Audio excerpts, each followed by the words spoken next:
Hello, viewers. Welcome to another episode of DAAILogic Podcast, where insights meets innovation.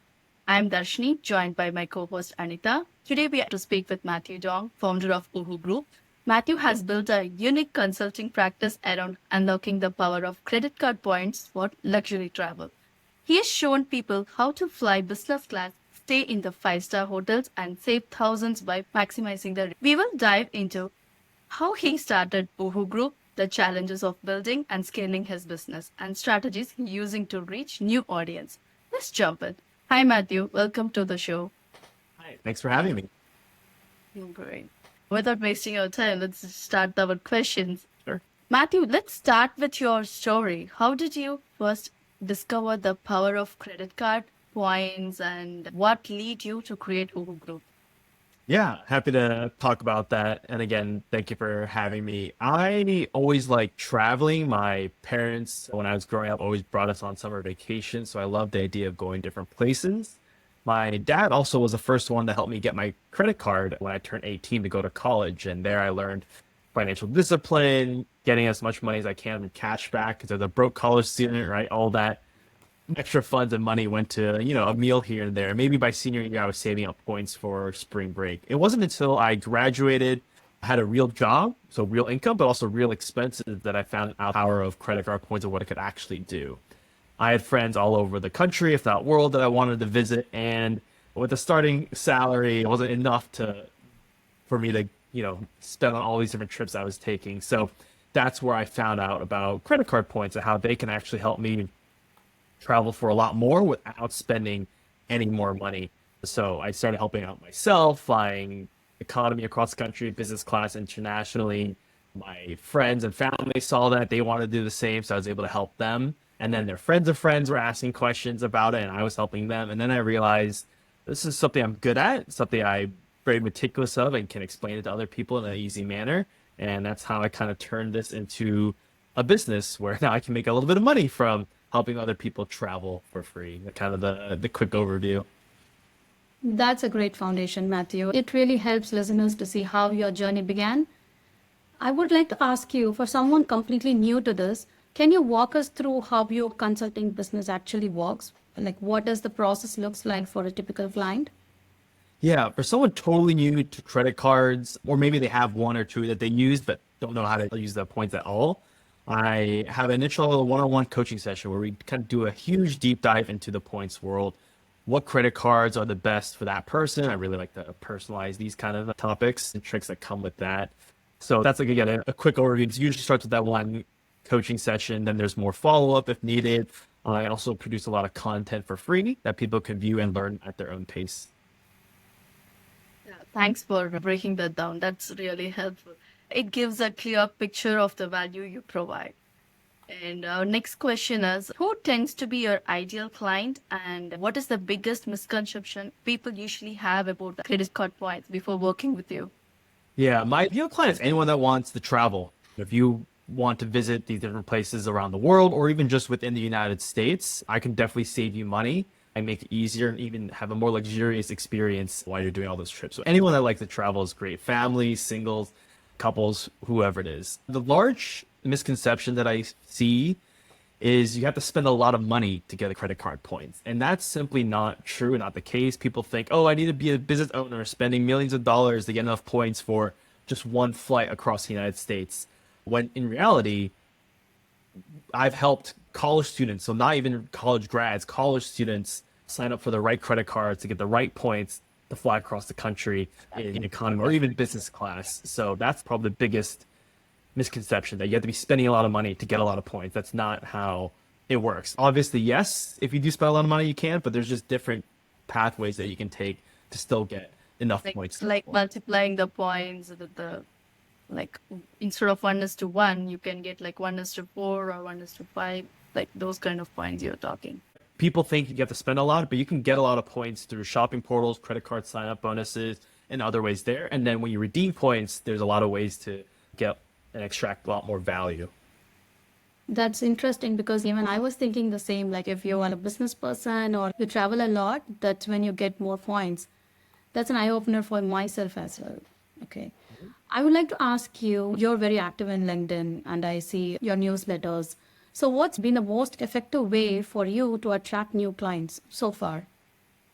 Yeah, it's funny because my most public pieces on LinkedIn, my newsletter, Instagram, TikTok, socials aren't actually the largest drivers of my new customers. It's really just word of mouth. That's how I really started. I flew business class. My friends wanted to fly business class, and their friends wanted to fly business class.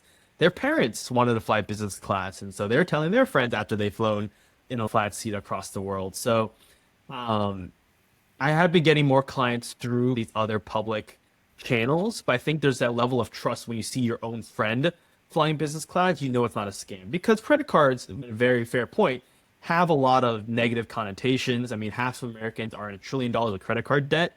A lot of people hear credit cards or know about Dave Ramsey, right? They're very wary, which is actually a good thing, right? I don't want people to go into credit card debt. None of my clients do. I don't take them on if they are in debt.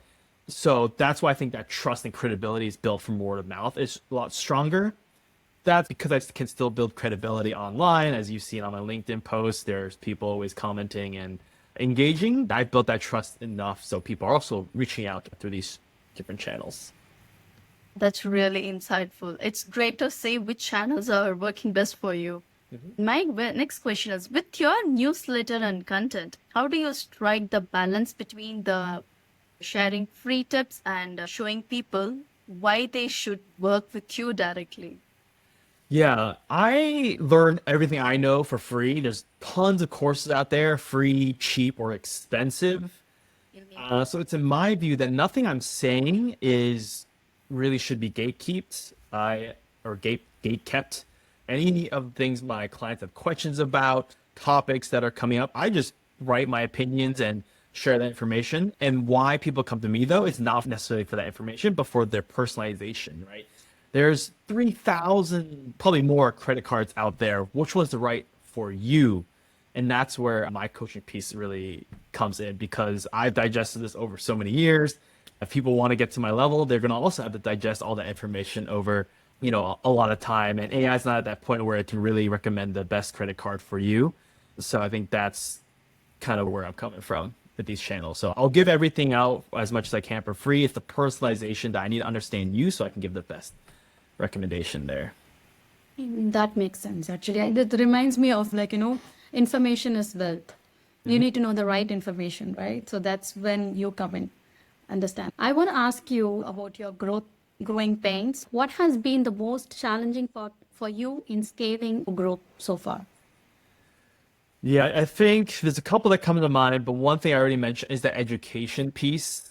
For other coaching businesses, right? It's, let me coach you to get more leads or customers. That people understand what that is, right? Or coaching public speaking, people know exactly the results you'll get.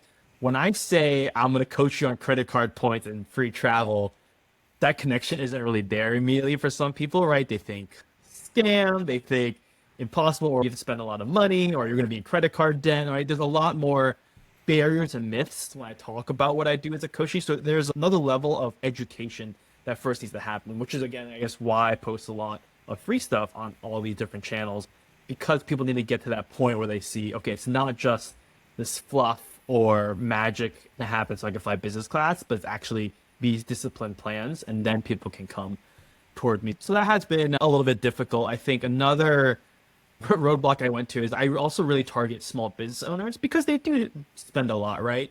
But what I found out is a lot of entrepreneurs like myself, they're always busy, they're always working on their business, and they're motivated, they're passionate, which is great. But some of them just don't like to travel, right? Going away for a week to Asia means they can't work on their business. They're the only person running or managing their business, so they don't care about travel. So I realized I was targeting a wrong demographic. So where I've been able to find the sweeter spot is small business owners who like to travel, right? Or again, families that like to travel, couples is more of the place where I can really help and they can understand what I provide. Makes sense. Sure. Thanks for being open about that. And I can relate to what you are saying about the entrepreneurs, like the small business entrepreneurs, they doesn't want to travel because they'll be like a solo prepper, Yeah. most of them. So they have to manage everything. And if we travel, we'll actually lose that cycle. Like everyday cycle, we'll lose it. sometimes I get scared. If I want to travel, I have to give up all the 2 weeks or 3 weeks without any work. Then I have to come and catch up. In summer, so it feels a little bit. Yeah, it's a two-in-one for you. You can same time you can enjoy and also you can do a business over there. That's amazing. Yeah. I think many entrepreneurs can relate to your answer, like struggling and thinking like we think that one person that one niche might be our need, but the problem will be like, they will realize that we are going in the wrong way. They don't have enough time or they don't have enough money to spend for what we are looking for. I can understand that. And here's my next question for you, Matthew. Like many entrepreneurs are experimenting with tools and systems to make their work easier. Are there any tools or strategies you have been exploring to simplify your work or scale faster?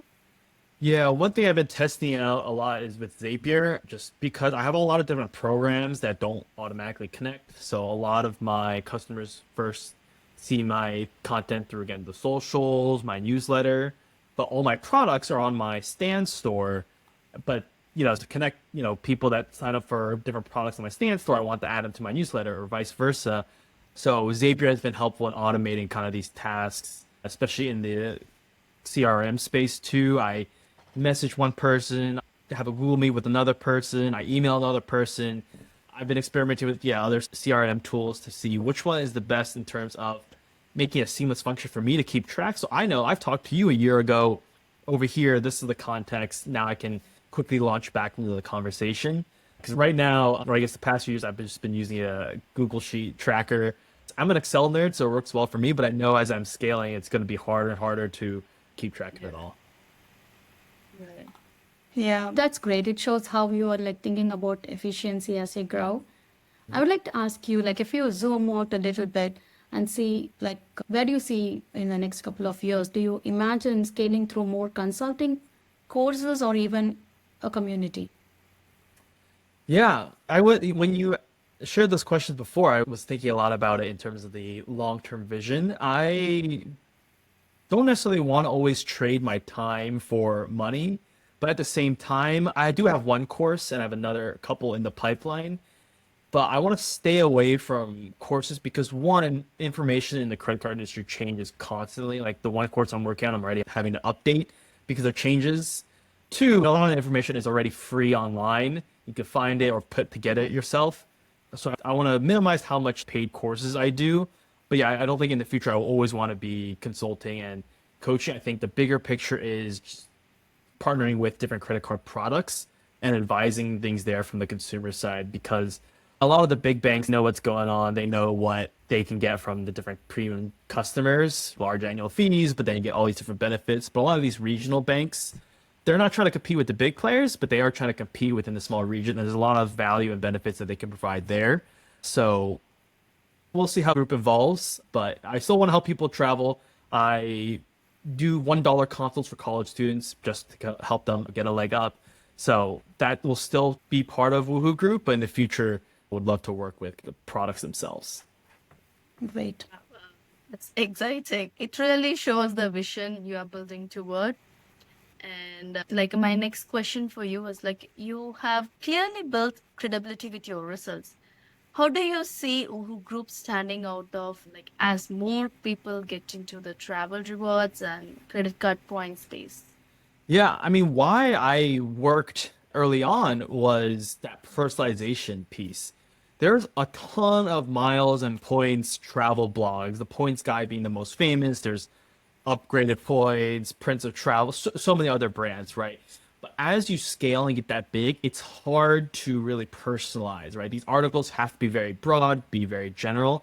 And then to make money, and support their staff, they have to sell out in terms of really focusing on the big credit cards, the push towards the big banks that will give them larger commissions. So unlike other credit card influencers, I refuse to do affiliate marketing directly for credit card companies, because when that happens, yes, I can get more kickbacks, but there's things I can't say. I can't talk about the loopholes or tricks. I can't say anything bad about the company, which I don't do that often, but the freedom allows me to really, again, build that credibility where I can say, hey, I know this card is good for you, not because I'm going to get an incentive, but because it is good for you. It's I think, really worth it.